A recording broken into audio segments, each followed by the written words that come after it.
هلا، شلونكم حبايب قلبي؟ شلون تكونون بخير وصحة وعافية يا ربي.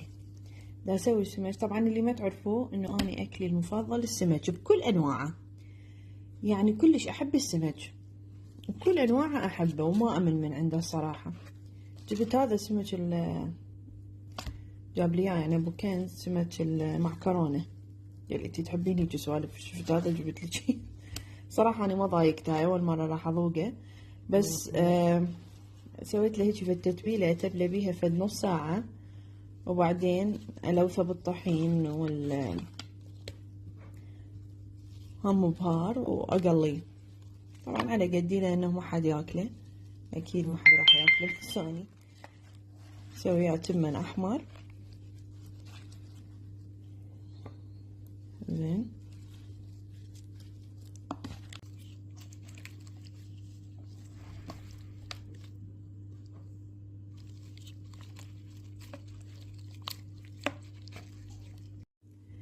اعتقد هذا السمك اكثر شي ياكلوه ويحبوه المصريين. زين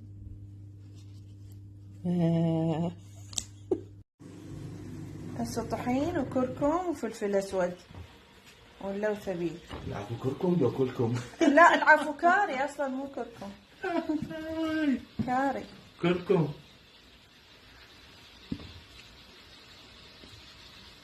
تاكل منه؟ انا السمك المسلوق بقوة لتقديمها كلها.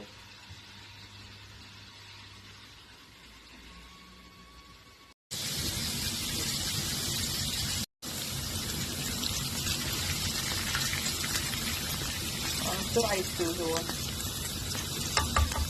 أكثر سمك قريب لطعم الجمبري هو هذا الشكل النهائي. طبل صار ويا بصل أخضر ويا تمن أحمر، أكلوا وادعولي.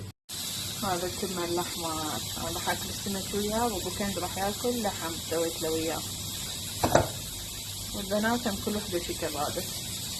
والحمد لله والشكر. يا بس قد تحبون هاي الفقرة مالتكم اللي تشوفوني تموتون عليها. تقولي رأيك بالسمك؟ بعدني والله ما كنت هسه الله راح اكل.